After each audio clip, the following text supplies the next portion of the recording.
YouTube, what's going on? It's Mose. This is Mose Knows, and we're back with another Thursday episode. Now, usually these episodes are live, right? But I got to step into Papa Mose mode today. I got a couple of back to school nights for my youngsters that I got to go to. So I did not want to miss you, not be here. I didn't want to miss you guys. I didn't want to not give you guys an episode. Again, I'm trying to be a little bit more consistent this season than I was last season. So, depending on what's going on in my real life, it may affect how the content comes, but the content is coming. So we're here. This is Mose Knows Fantasy. We're going to touch on some fantasy topics tonight. Another crazy week in the NFL. Another crazy week this football season.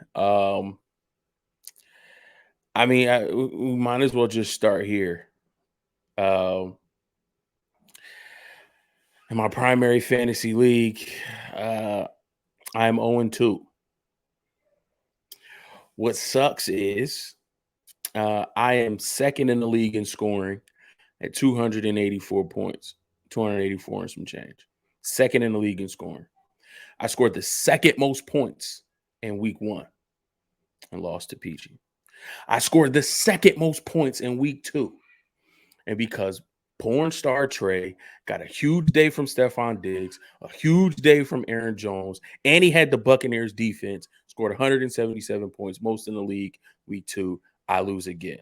How could it be my luck of the draw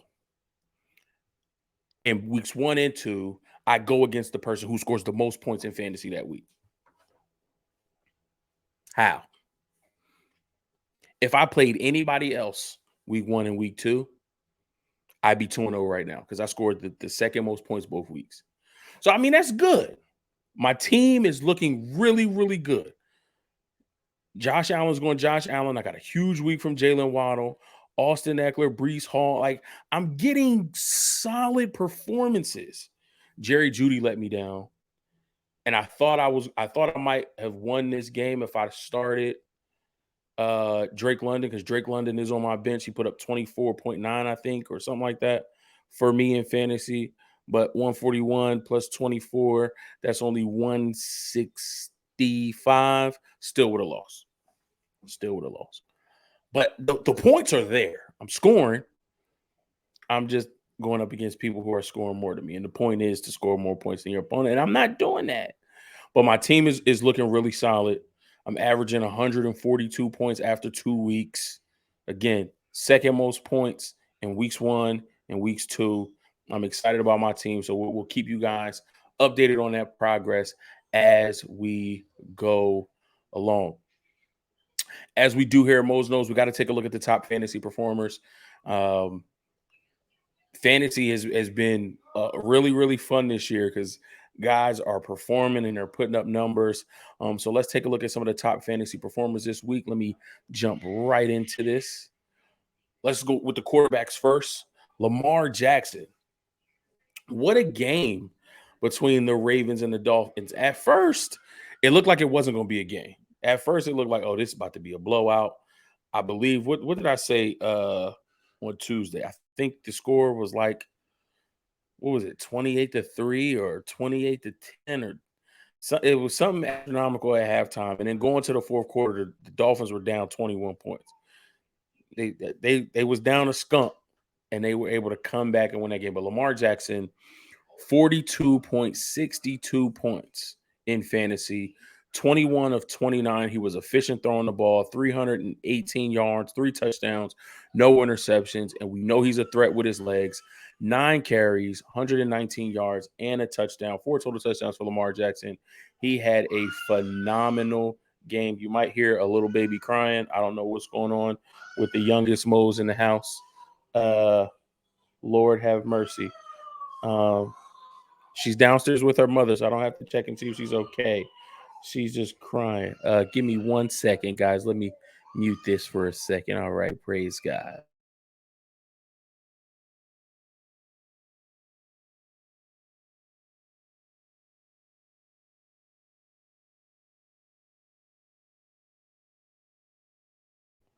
All right, I think we got the door closed to muffle out a little bit of that crying baby sound. Um, Again, Lamar Jackson, 42.62 points. He's doing Lamar things. And this is what I love to see from Lamar. Obviously, coming out, they said he was, a running back or wanted to move him to receiver. 21 of 29 for 318 and three touchdowns. That is efficient passing the football. He's been accurate. He's been able to push the ball downfield. He's been able to spread the ball to different receivers, figuring out who his weapons are. Rashad Bateman stepping up. We know he's got Mark Andrews, Duvernay stepping up. So, seeing what he was able to do with his legs, but still be efficient in the passing game, 21 of 29, 318 yards. Love to see it from Lamar. Absolutely great game from him. And the number two quarterback in fantasy this week was the quarterback opposite him, who put the team on his back, put the team on his shoulder and his arm, and was able to scratch and claw and fight back and get a comeback victory on the road. I believe this was on the road, right? I think this was in Baltimore. Tua, 36 of 50, 469 yards, six touchdowns, two interceptions, one carry for 1 yard. The two interceptions did come early. I think both of those were by Marcus Williams on that Ravens defense. But again, when you're down 21 points going into the fourth quarter, you have nothing else to do but throw the football. And that's what Tua was able to do. He was able to throw the football. For as much volume, 50 passes, he only 14 of those were incompletions. So he was efficient spreading the ball around as well. Obviously, when it got into the crunch time, he knew his two go-tos. We'll touch on those guys later. And he fed them the ball a lot.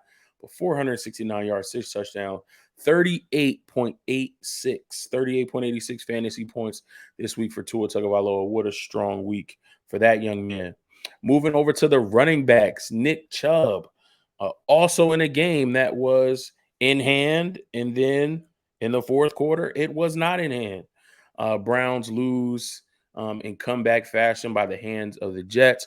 But Nick Chubb was extraordinary, 17 carries, 87 yards, three touchdowns. He had three targets and caught all three of them for 26 yards through the air. Total PPR fantasy points of 32.2. Now, Nick Chubb himself admitted that one of these touchdowns shouldn't be on the board. That his final touchdown, he should have gotten down in bounds, allowed the clock to run out. Browns would have a dub. They would be 2-0 right now. But he said he just lack of awareness, put the ball in the end zone. But there are some people who disagree and they say, listen, in the fourth quarter with a 13-point lead, your defense has to step up and make plays. You've given them a large enough cushion, 13 points. That's two scores, 13 points in the fourth quarter, time running out against an inferior opponent. That should be enough. I can understand Nick Chubb saying, I could have made a smarter play. I could have made a more heads up play by getting down in bounds and allowing the clock run out. But again, putting the ball in the end zone and getting 7 points or, seven, including the field goal, putting the ball in the end zone to me is never going to be a bad thing. And I have Nick Chubb on my second team, so I was excited that he did that. So I'm cool with it, Nick. I don't blame you for that, but I know you'd rather have the W than my fantasy win, so we good. Running back number 2, Aaron Jones.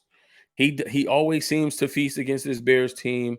This Bears team that the defense has some pieces.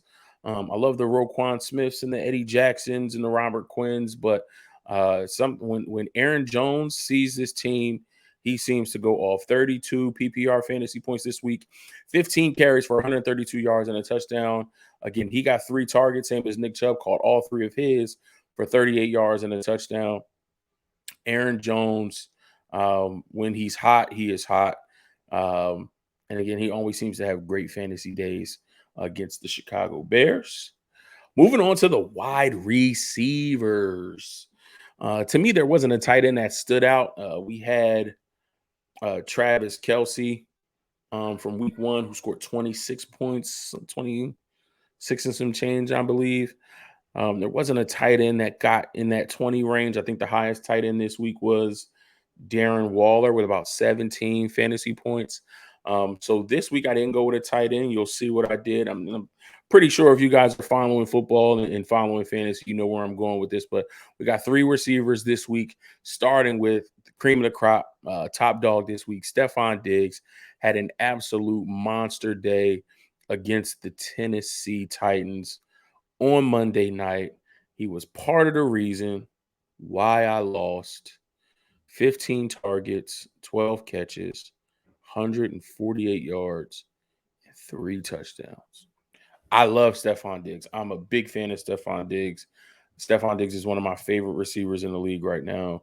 But he did me dirty. He did me absolutely dirty week 2. Thanks, Stephon. Tyreek Hill, number 2 this week. For wide receivers and fantasy points, 42 PPR fantasy points, 13 targets, 11 receptions, 190 yards and 2 touchdowns. Most of his volume came towards the end of the game. He kind of really exploded, and you kind of see where his stamina, his speed, and his endurance, outlast some of these defenses. Again, this is only week 2. A lot of teams are still trying to really, really get into football shape, mid-season form. But somebody who is a machine like Tyreek Hill, just God-given, naturally talented athlete. You see how his speed, his endurance, his stamina can outlast when these defenses wear down. And he had some big plays in that fourth quarter to help the Dolphins get that comeback W. So shout out to Tyreek Hill for being number 2 this week. And number 3 this week is his running mate. I don't know who's Batman and who's Robin. I don't know who's Captain America and who's Iron Man. I don't know who's who, whatever you want to call them. But this game is the exact picture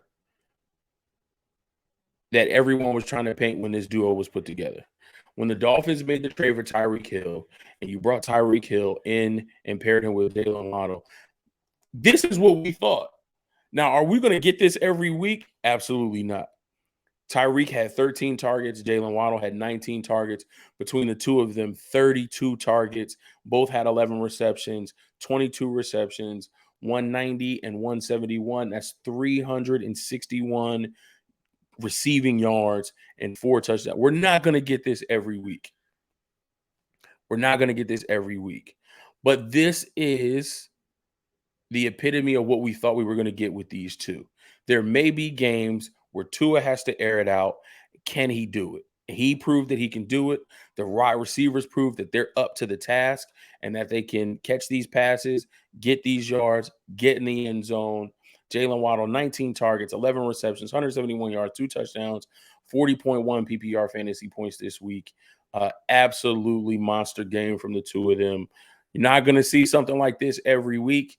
Maybe one of them goes off, maybe the other goes off. They may, trade places, and every other week, one of them goes off, or they just go back and forth. But amazing fantasy week from all 3 of those. The Dolphins' big 3: Tua, Tyreek, Jalen Waddle.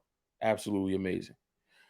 Since we didn't do tight ends, moving to kickers, we got to show love to the kickers too. Graham Gano, 17 fantasy points this week, 4 field goals made. He was 4 for 4. 1 extra point made. He was 1 for 1. Long of the day was 56, and he helped the Giants get a win over his former team, the Carolina Panthers, 19-16. And our top defense and special teams unit this week is the Tampa Bay Buccaneers. 6 sacks, 3 interceptions, 4 fumbles forced, 2 recovered, and 1 defensive touchdown. Absolutely amazing day. I hit that. That was from last week. My apologies. Absolutely amazing day from this defense against a Saints team that's kind of up and down. No Alvin Kamara, so a lot of struggles on the offensive side of the ball. And this Tampa Bay defense was able to take advantage of that. those are the top fantasy performers of the week. I'm really interested to see, who has, games like a Jalen Waddle or a Tyreek Hill or even a Stephon Diggs. What quarterbacks are going to have, monster weeks? It's always exciting to see who's going to step up for their team. Who are the stars in the league that continue to let their stars shine bright and put out amazing performances on the field. So we will be on the lookout for that coming in week 3, and we will bring that to you as we always do. Going through that, I think the last thing I'll touch on before I get out of here, this will be a quick video this week. Since we don't have any questions to ask, we are going to go with our fantasy subs. And not the sandwich, because I don't call them subs. I'm from Philly, so we call it a hoagie, But y'all know what I'm talking. We talking about substitutions. Who in our lineup do we want to sit? Who do we want to sub and start? Most people call this a start and sit segment. Try to find something different instead of calling them start them, sit them. Everybody has that. So we're going to call it fantasy subs this week here at Mose Knows. Let me get my handy dandy notes out.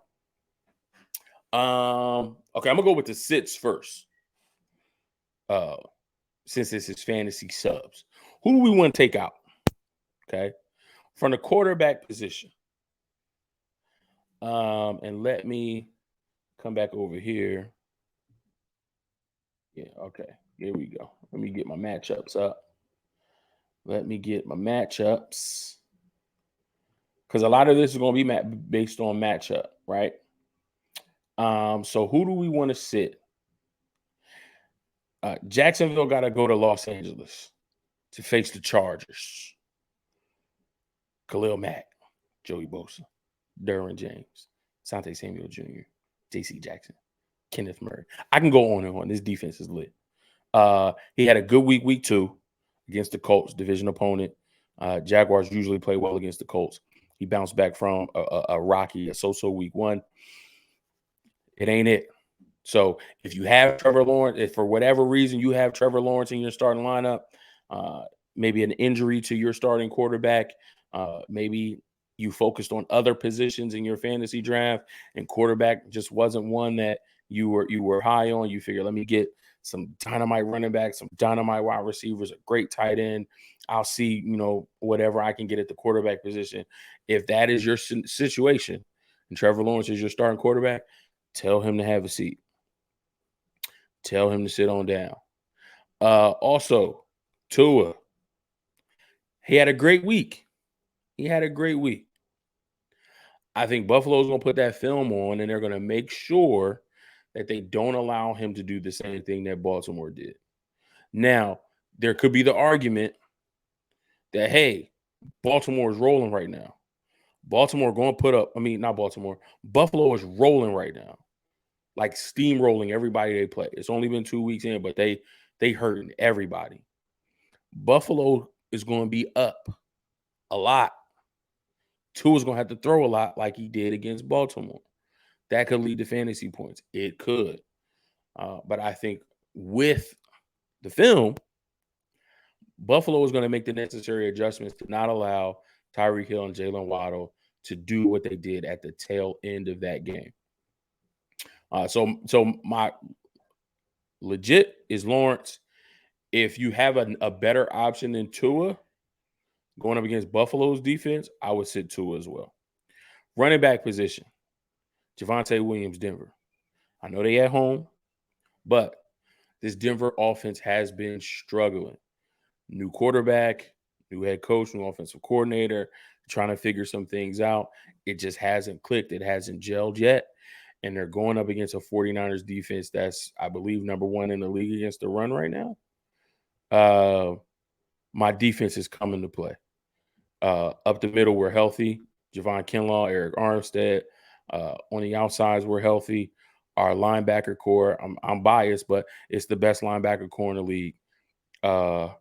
If you can find another option over Javonte Williams, I sit Javonte against the 49ers defense. They already are running back by committee because Melvin Gordon going to get his carries. Offense hasn't been gelling. I don't foresee Javonte Williams getting over 100 yards on the ground. Because, I mean, we can just go. Let me just pull up the information while I'm here because I'm moving a little fast, so I got time. Week 1 against the Bears, we only gave up 45 yards to Khalil Herbert. Only gave up 45 yards to Khalil Herbert. Only gave up 26 yards to David Montgomery. In week 2, I don't know why they keep coming in here. Sorry, guys.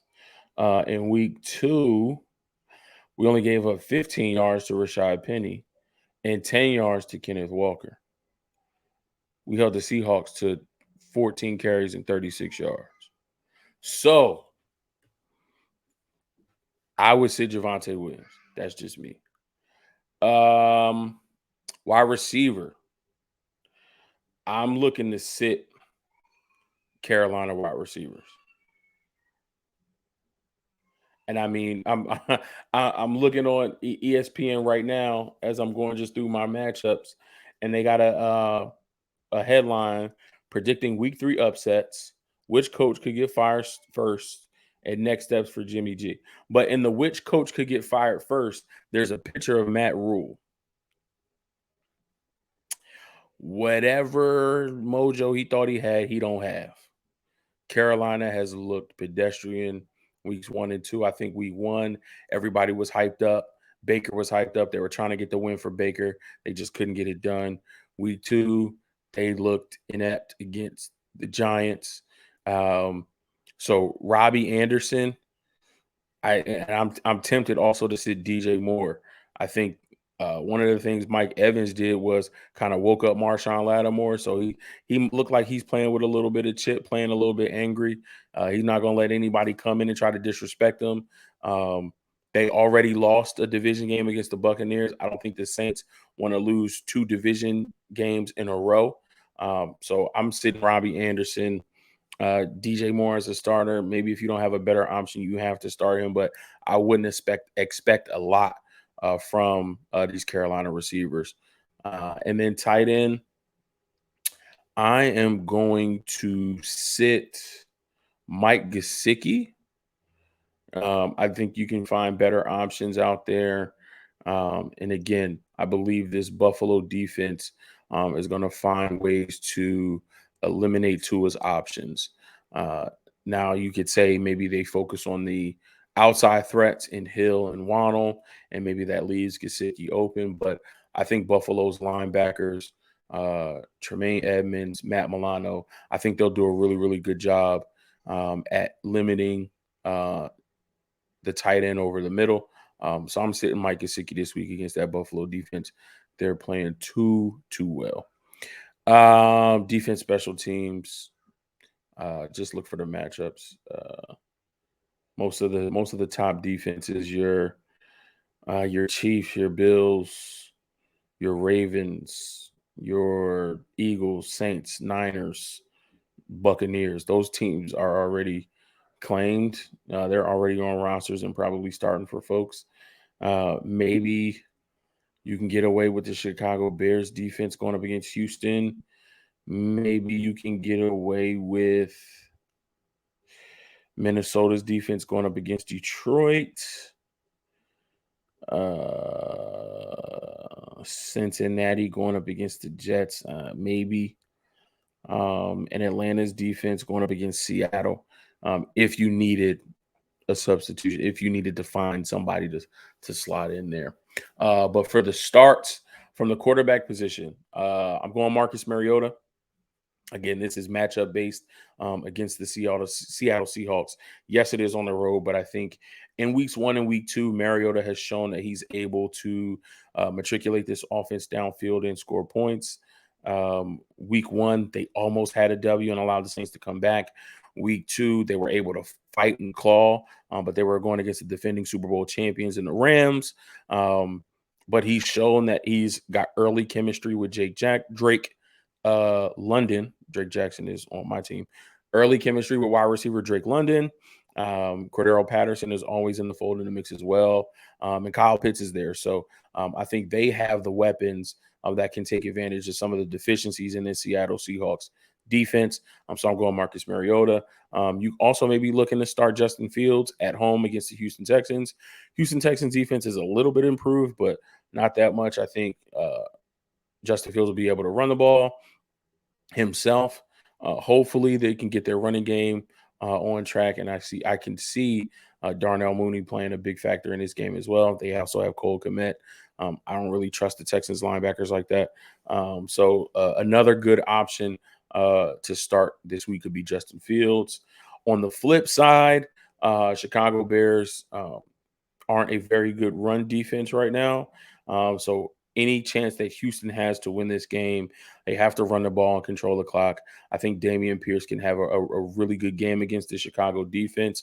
So if you need a running back, maybe to throw in the flex, or maybe if you got a guy injured, for example, if Alvin Kamara doesn't come back, if he's still, dealing with lingering injuries, the 49ers, no Elijah Mitchell. If you don't trust Jeff Wilson Jr., if you don't trust uh, uh, Jordan Mason, because Ty Davis Price just got a high ankle sprain, so he's out 4 to 6 weeks.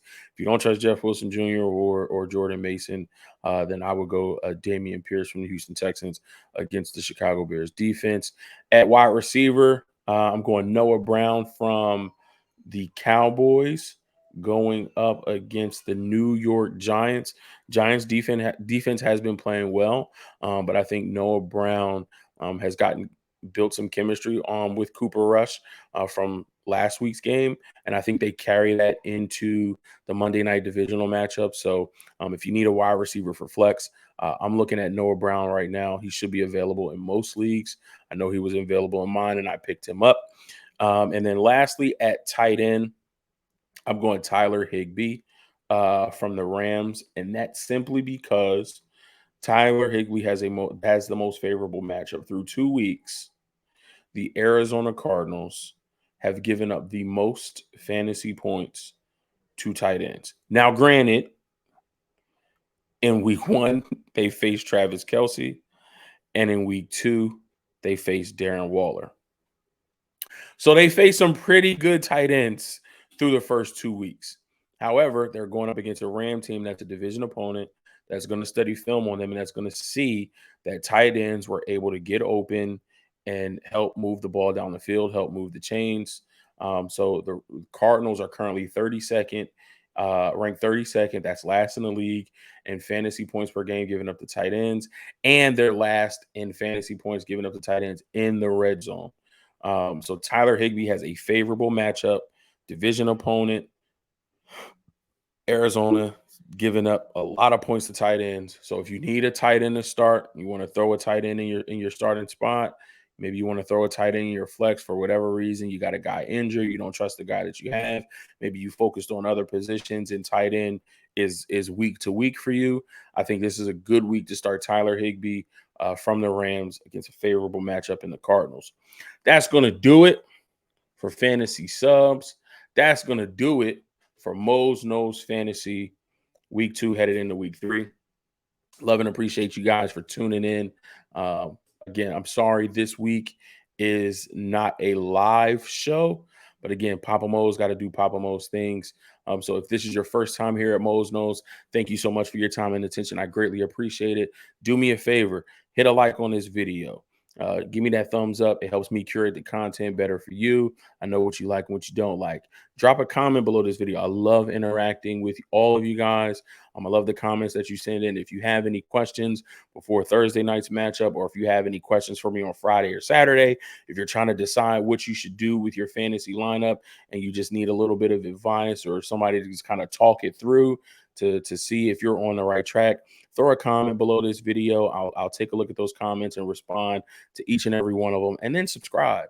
If you're not a subscriber, if you haven't subscribed yet, subscribe to Mose Knows. Become a part of the Mose Knows fam. Listen, once you're fam, I love you, and there's nothing you can do about it. You can follow me on Twitter and IG, what.mose.knows. You can shoot me an email, what.mose.knows@gmail.com. And follow me on TikTok, Mose_knows. I'll be putting out my week 3 picks. Again, my picks, the NFL is not NFL. It has not been calibrated through 2 weeks. A whole bunch of craziness is going on. I was 8-7-1 week 1. I was 8-8 week 2. I'm trying to be, I'm trying to be 15-1, 16-0. My picks is good.